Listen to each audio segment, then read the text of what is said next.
Hello anh em, chào mừng anh em quay trở lại với series tất tật về một cây nào đó, một con gì đó hay một loài nào đó. Hôm nay tôi sẽ hướng dẫn anh em cách chăm sóc một loài rắn rất là đặc biệt.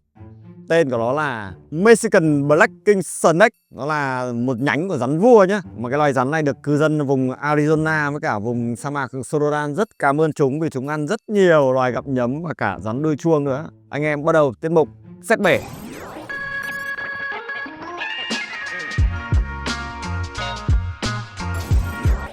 Đầu tiên là anh em chuẩn bị một cái chuồng nhá. Chuồng tiêu chuẩn, cái chuồng này tôi chọn là chuồng 60-40-40. Tiếp theo đó một background giặt đá.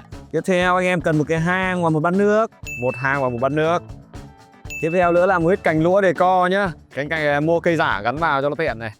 Thêm một số hòn đá kê.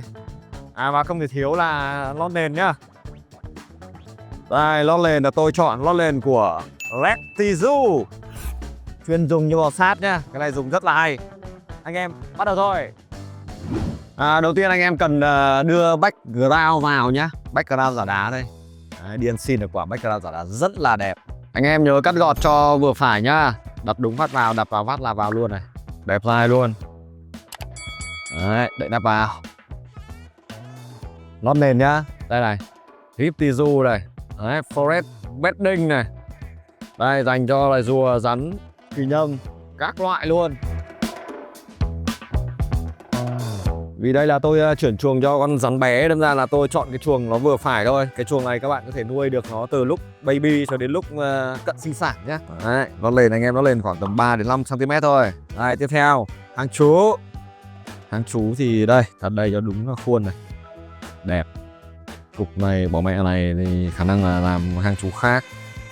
Cũng được, đây cũng được. Còn cái màng gỗ đây. Màng gỗ đây là đặt xếp đây cho thành hai cái hang. Tiếp theo là anh em đặt cái bát nước nhá. Bát nước kiếm cái bát tam giác đặt vào góc để cho nó đẹp luôn. Anh em phải tận dụng tối đa cái khoảng không ở trong chuồng. Đây, thích nữa thì anh em thêm cho cành lũa vào. Thêm vào cành lũa này, cành này là của bộ này. Cành này đẹp. Góc sa mạc đi. Góc này góc sa mạc đẹp đi. Anh em để cái hang này đây là còn thi thoảng còn nhìn thấy nó ở trong này giữ nó ra nhé. Đây còn hai hòn đá, mấy hòn đá này anh em để co này. Đặt những cái chân của cái gốc cây này. Đấy, đặt đây mục đích là gì? Mục đích là sau là khi nó lột xác ấy thì nó sẽ cạ vào cái đá hay là cái gốc cây này để lột xác cho dễ. Vì đây là một loài rắn nó không yêu cầu độ ẩm cao, mà độ ẩm trong chuồng chỉ ở 46% thôi. Cái có một điều nữa không thể thiếu trong khi nuôi cái con loài rắn này là anh em cần có một đèn chiếu sáng nhé. Vì đây là một loài rắn săn mồi ban ngày, anh em cần một đèn chiếu sáng này. Đây tôi đã chọn đèn là 760, chọn đèn 60 và một đèn sưởi. Một đèn sưởi, trong này có sẵn bóng sưởi rồi đây. Thì cái nhiệt độ điểm sưởi của bọn này là khoảng tầm 31-32 độ. Anh em sẽ đặt vào một bên nhá, không đặt vào giữa mà đặt vào một bên. Một bên sẽ mát hơn và một bên sẽ nóng. Bây giờ anh em bật đèn lên và test sản phẩm rồi. Tôi setup cho anh em một cái bể setup rất là nhanh và rất là đủ tiêu chuẩn. Rồi, đẹp rồi. Anh em chuẩn bị đợi tôi review về cái con này.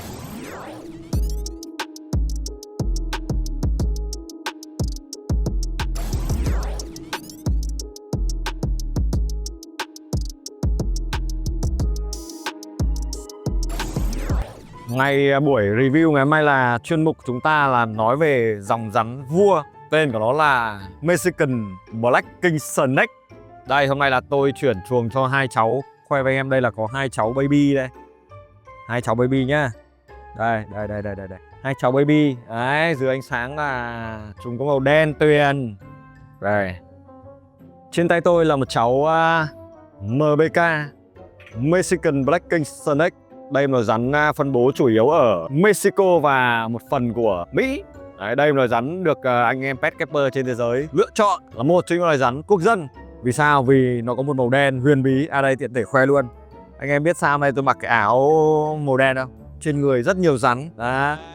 Đặc điểm hay của con loài rắn này cũng như bao cái loài rắn vua khác ấy, nó có một cái đầu thuôn này. Nhưng mà trên vảy của con MBK này thì lại có cái ánh cầu vồng khi đứng dưới mặt trời hay là đứng dưới đèn RGB là nó có ánh cầu vồng nhá. Kích thước trưởng thành của nó rơi vào tầm 90 đến 1m2. Ngoài ra có những cá thể đặc biệt có thể lên đến 1,5 m. Mặc dù không phải là một dòng rắn lớn đâu, nhưng mà đột biến trong loài có những con to bất thường, rất hiền lành. Đây anh em thấy không? Rất hiền lành. Con này tôi nuôi được gần 3 năm rồi. Đây là con đực nhá. Ngoài tự nhiên thì cũng như trong nuôi nhốt thì con đực sẽ nhỏ hơn con cái, thường sẽ nhỏ hơn con cái. Con cái thường sẽ to gấp rưỡi.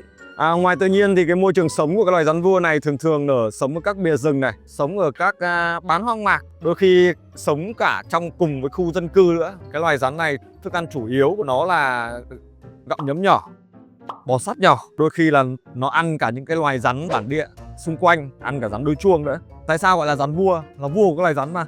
Bản thân nó có thể ăn được rắn độc, nhưng nó lại không có độc. Thế mới hề nhá. Rắn vua là rắn có thể ăn được rắn độc, vì trong người nó có cái kháng thể của nọc độc của rắn độc, nhưng bản thân nó lại là rắn không độc. Thế nên là được anh em trên thế giới rất là ưa chuộng. Cái tính tình của con này rất là hiền lành, ít khi cắn bậy cắn bạ nhá. Và cái sức ăn và sức tiêu hóa của nó rất là tốt. Nhưng mà trong môi trường nuôi nhốt thì đa phần là chúng ta nên cho chúng ăn chuột bạch nhá. Anh em cố gắng tìm những cái loại con mồi kích thước tối đa chỉ bằng cái thân nó thôi là chúng có thể ăn được. Thời lượng ăn cũng như thời lượng tiêu hóa, rắn bé thì thường khoảng 4 đến 5 ngày anh em cho ăn một lần. Còn rắn lớn thì anh em khoảng 7 đến 10 ngày cho ăn một lần. Nếu anh nào quên thì 10-15 ngày không cho ăn không sao cả, vẫn rất là bình thường. Về cái đặc tính của con này là con này có khả năng chịu nóng tốt và khả năng thích nghi rất là cao. Chúng có thể sống được cả ở những vùng gọi là mát mẻ và cả những vùng nóng lực. Và đây là một loài rắn săn ban ngày nhá. Thế nên là anh em cần có một cái đèn chiếu sáng đây, như cái đèn 60cm tôi đây. Anh em cần một cái đèn chiếu sáng ngày 8 đến 10 tiếng để cho nó có cái chu kỳ và nhịp sinh học. Bất kỳ một con nào cũng thế thôi chứ không phải là con rắn.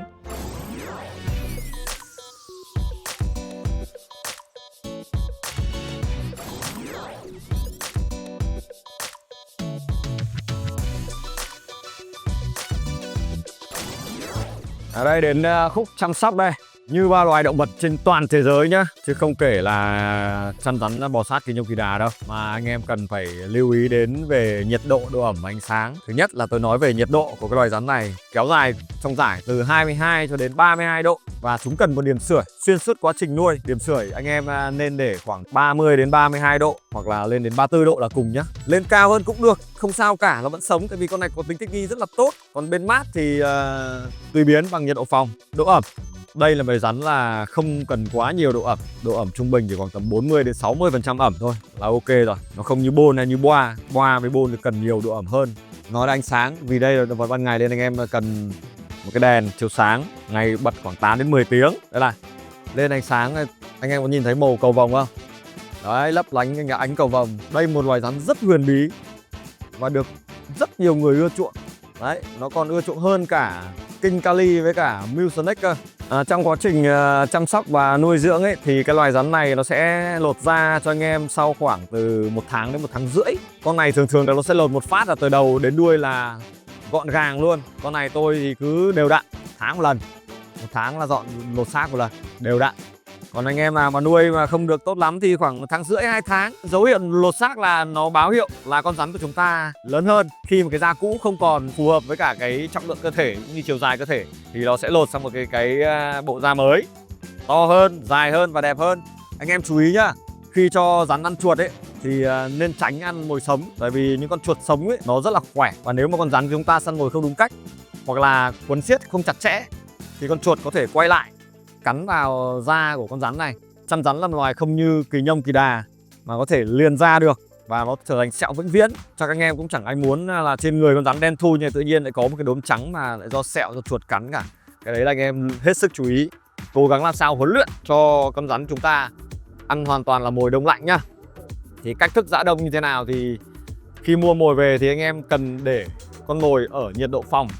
Sau khi con mồi giã đông và anh em sờ thì nó mềm rồi thì anh em tráng qua bằng một lần nước ấm để làm sao để cho con chuột nó có thêm ít nhiệt. Tại vì chăn rắn là cái loài săn mồi bằng điểm nhiệt mà. Khi mà anh em tráng qua nước ấm ấy thì nó sẽ làm con chuột tăng nhiệt lên. Thì khi anh em nhử con chuột trước mặt con rắn ấy thì nó sẽ nghĩ là mồi sống và nó lao ra nó vồ để nó ăn. Nuôi kiểu bô bã thì cũng có thể là cho ăn chuột sống luôn. Tại vì tôi cũng có một số con là tôi cho ăn chuột sống, tại vì tôi thích cái bản năng săn mồi của chúng.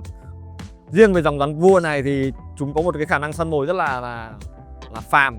Phàm là sao? Là ăn ngấu ăn nghiến, quấn xiết là rất là mạnh mẽ. Nó không yếu đuối như rắn ngô hay là rắn mưu. Và cái tiên quyết nữa là anh em cần phải có một cái nguồn nước sạch xuyên suốt quá trình nuôi nhé. Đây, ví dụ tôi đặt cái bát nước bên này thì anh em cũng không nên để cái đèn sưởi ở bên phía bát nước. Tại vì nếu mà anh em để đèn sưởi bên phía bát nước ấy thì cái hơi nóng sẽ làm hơi nước bốc lên và làm cho cái độ ẩm trong chuồng chúng ta tăng cao. Và khi độ ẩm trong chuồng chúng ta tăng cao ấy thì đồng nghĩa với việc con rắn của chúng ta là bị như kiểu bị hầm ấy, bị hấp ấy. Và cái việc đó sẽ dẫn đến con rắn chúng ta sẽ bị bệnh phổi nhá.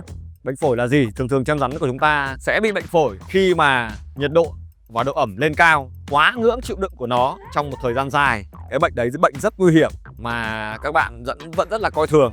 Nếu ông nào bị phổi thì lại liên hệ với tôi lại có thuốc. Mà anh em nào mà nuôi mà có cái khả năng tăng được cái kích thước của chuồng ấy, có khả năng tăng được kích thước chuồng là tăng. Tại vì một con mắc size có thể sống trong cái chuồng 1m2 là chuyện bình thường. Còn đây là tôi nuôi con bé, tí tôi thả con bé tí xíu vào đây để tôi nuôi thôi. Thì tôi làm cái chuồng này nó vừa phải. Nếu mà làm chuồng 1m2 thì không nhìn thấy con rắn đâu cả. Thế nên chuồng này là chuồng trưng bày.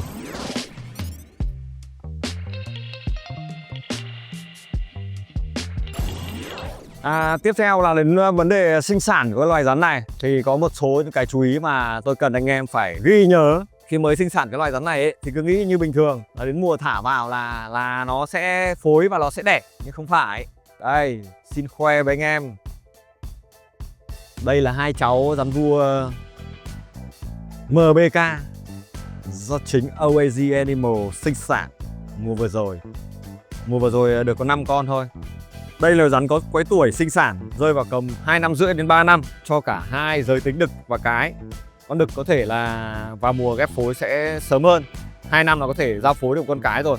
Nhưng mà điều quan trọng nhất nhá, khi anh em mà muốn sinh sản cái loài rắn này ấy, thì bắt buộc anh em phải cho cả con đực lẫn con cái ngủ đông nhá. Và cách thức ngủ đông như nào? Anh em cần mua một cái tủ bảo ôn đấy, tủ để người ta đựng hoa quả ấy. Và anh em cần một hộp ngủ đông vừa với người con rắn, cần một ít giớn ẩm. Anh em ngâm nước, vò khô và trải vào trong cái hộp đấy. Và anh em đặt cả con rắn cả cái hộp vào trong tủ. Anh em có bao nhiêu con thì anh em đặt hết vào. Set nhiệt độ 12 đến 15 độ. Thường người tôi cho ngủ sâu thì tôi set 12 13 độ thôi là ok rồi. Tại sao? Tại sao cần phải cho ngủ? Tại vì trong thời gian ngủ ấy thì nó sẽ kích thích một số những cái tính năng ở trong người con rắn. Nó kích thích những hormone để làm sao khi mùa xuân đến ấy thì con đực và con cái có đủ cái hormone và đủ cái tuổi sinh sản để phôi thai phát triển một cách tối ưu nhất. Đấy, chứ không phải là anh em cứ thả vào là nó phối đâu. Nhiều con phối nhưng mà không đậu, phôi thai yếu. Đấy là do không có ngủ đông. Nhưng mà vẫn phải ghi nhận rằng là một số bạn cho rắn đẻ mà không cần ngủ đông, kết quả vẫn có nhé. Ví dụ một ổ trứng 10 quả nhưng mà cái thành quả chỉ nở được có 2 quả thôi. Thế nên là cái việc ngủ đông là việc rất quan trọng. Anh em muốn đạt cái sản lượng nó tối ưu nhất và nhiều nhất thì anh em cần phải cho con đực và con cái ngủ đông trong vòng từ 2,5 tháng đến 3 tháng. Thường là đánh thức chúng nó dậy vào tầm cuối tháng 3 của Hà Nội nhá. Và cái cách thức đánh thức chúng nó dậy cũng là phải có kỹ thuật nhá. Là phải tăng nhiệt độ của cả cái tủ đấy lên dần. Đang từ 13 độ lên 15 độ để 2-3 ngày. Xong rồi tăng lên 18 độ để 2-3 ngày. Xong lại tăng lên tiếp 20 độ. Đấy, để 2-3 ngày. Xong lại tăng lên tiếp, mỗi lần tăng 2 độ thôi, 2 đến 3 độ là nhiều đấy. Xong rồi tăng lên lúc bằng cái nhiệt độ phòng. Thì là đấy mới là cách đánh thức rắn ngủ đông dậy chuẩn. Chứ không phải là đùng một phát anh em lôi từ trong tủ lôi ra mà đặt luôn lên bàn đợi nó cân bằng với nhiệt độ phòng, nó là tai nạn luôn đấy. Là đôi khi con rắn vừa ngủ dậy cái phổi luôn. Bò sát là động vật biến nhiệt chứ không phải động vật đẳng nhiệt. Thế nên là chúng cần một khoảng thời gian để thích nghi và điều chỉnh nhiệt độ của cơ thể. Và khi mùa xuân đến, khi mà con rắn đã ra khỏi cái hộp ngủ thì anh em cần cho rắn ăn. Thì con nào ăn được thì ăn, không ăn được thì thôi. Nhưng mà đa phần là sẽ bỏ ăn nhé, không ăn ngay đâu. Nếu ăn được thì rất tốt, ăn được thì nó sẽ có nhiều cái dinh dưỡng để nuôi cơ thể và nuôi cái phôi trứng và nuôi cả trứng luôn. Anh em cần tìm một cặp bố mẹ có size tương thích nhá để ghép phối vào đầu xuân. Trước khi ghép phối anh em cần cho ăn. Sau khi cho ăn khoảng 1 tuần thì anh em bắt đầu thả phối. Thường là anh em sẽ phải thả con đực và con cái để cho con cái nó không bị kinh động, không bị gọi là căng thẳng, chứ không phải là thả con cái và con đực. Đừng làm ngược. Khi mà anh em thấy cái hiện tượng mà hai con nó quẫy đuôi, nó rung đuôi và nó quấn với nhau, nó đan như quẩy ấy. Đây, nó đan như này này. Đấy, anh em mà thấy nó đan đúng như này luôn thì là lúc đấy là con cái nó chịu con đực rồi nhá. Mà sau khoảng 3 đến 5 tiếng thì chúng sẽ móc cái đuôi vào nhau. Thì lúc đấy anh em không nên sờ mó gì vào cái hộp rắn cả. Và anh em để yên đó, sau khoảng 24 giờ thì anh em kiểm tra một lần. Nếu mà thấy vẫn móc, kệ nó. Khi nào mà nó tháo móc ấy thì anh em bắt đầu mới tách ra. Nhưng mà đừng cho ăn ngay nhá. Tách con bố con mẹ ra thì ở yên đấy khoảng tầm 3-4 hôm. Sau 3-4 hôm bắt đầu cho ăn. Con nào ăn được thì ăn, mà không ăn được thì thôi. Đấy. Ăn được thì tốt, mà không ăn được cũng chả sao cả. Sau 3-4 hôm cho ăn thì anh em lại bắt con đực thả lại vào với con cái. Chỉ cần 2 lần thôi. 2 lần anh em thấy nó móc, nó khóa vào nhau là ổ trứng của chúng ta là có thể là đạt thành quả đến 90% rồi. Thì sau khi mà nó móc 2 lần như vậy thì anh em lại nuôi cách ly ra và cho ăn. Lần này thì cần cho ăn càng nhiều càng tốt nhá. Con cái cần ăn nhiều để có cái thể trạng tốt và dinh dưỡng tốt để nuôi trứng cũng như là ủ trứng. Đấy, sau khi rắn bố và rắn mẹ ra phối đầu xuân thì con cái sẽ mang thai trong khoảng từ 4 đến 6 tuần, tương đương với cả 1 tháng đến hơn 1 tháng rưỡi một tí xíu. Con cái sẽ đẻ những cái quả trứng đầu tiên trong năm. Thì trung bình một con cái trưởng thành thì sẽ đẻ được khoảng 8 đến 12 trứng. Những con đây là con đực không nói. Nhưng mà nếu mà con cái size này thì chỉ đẻ được 6 đến 8 trứng thôi. Còn con cái của tôi nó to gấp rưỡi cái này cơ. Nó đẻ được 12 trứng. Ổ đẻ thì anh em cũng cần làm cái hộp như là cái hộp ngủ đông, nhưng khoét lỗ để cho nó chui vào và chui ra. Nó sẽ tự tìm một cái ổ đẻ thích hợp. Thì ổ đẻ chỉ cần là tối và ẩm là con cái sẽ tự mò vào. Anh em đặt cái hộp đầu yêu chuồng nó cũng sẽ mò vào trong đấy nó đẻ. Chắc chắn là sau khoảng 1 tuần thôi thì nó sẽ đẻ. Nó sẽ đẻ sau 1 tuần, chắc chắn luôn. Sau khi đẻ xong thì anh em cần đem cái ổ trứng ấy đi ấp. Thì cái nhiệt độ ấp nó rơi vào tầm từ 26 cho đến 30 độ. Nhưng mà tôi khuyên anh em là nên ấp ở nhiệt độ 28-29 độ thôi. Thì cái nhiệt độ đấy thì nó sẽ giúp cho cái phôi thai nó phát triển một cách là toàn diện và đủ thời gian để cho con rắn bé của chúng ta là phát triển tối ưu nhất. Thì sau khoảng tầm 55 đến 65 ngày thì chúng ta sẽ có những cái lứa baby đầu tiên. Thì anh em cần, cũng như bao loài chân rắn khác, anh em cần phải cho nó một thời gian để nó lột xác lần đầu tiên thì anh em bắt đầu cho ăn nhé. Anh em cần cấp ẩm vào cái hộp nuôi cách ly để cho cái da của con rắn bé nó không bị khô. Nếu mà nó bị khô da ấy thì nó sẽ không thể lột xác được. Ngoài cái việc anh em đặt bát nước vào trong cái chuồng cách ly của con rắn bé, anh em cũng vẫn cần phải xịt ẩm vào người nó. Tuần xịt phải 3 lần, cách ngày xịt lần. 1 tuần đến 10 ngày thì con rắn bé của chúng ta sẽ lột xác lần đầu tiên. Là như bao lần nuôi chăn rắn khác thì anh em cần tìm những con Pinky vừa mồm nó và bắt đầu cho ăn những bữa đầu tiên. Bọn này rất phàm ăn, anh em rử cái là ăn ngay, chắc chắn luôn, không phải nhồi như bọn rắn ngô.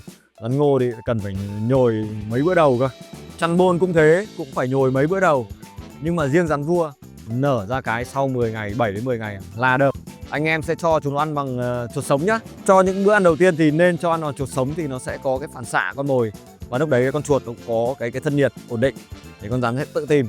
Đấy là bản năng tự nhiên nhé, chứ không phải set up hay set eo gì cả. Đấy bản năng tự nhiên. Vừa rồi là toàn bộ quá trình review tần tật về cái loài rắn MBK hay còn gọi là Mexican Black King Snake. Đây là rắn vô cùng huyền bí và rất đẹp. Theo đánh giá chủ quan của tôi thì đây là một trong những loại rắn anh em nên nuôi. Anh em nếu có yêu cầu review về cái loài động vật hay thực vật nào thì comment ở bên dưới nhá. Chúng tôi sẽ tìm hiểu và chia sẻ với anh em những kiến thức mà có thể anh em chưa tiếp cận. Vừa rồi là toàn bộ quá trình review thật về cái loài rắn vua này. Anh em nhớ like và follow kênh để không bỏ lỡ bất kỳ phần quà nào của OAG Animal trong tương lai. Xin chào và hẹn gặp lại.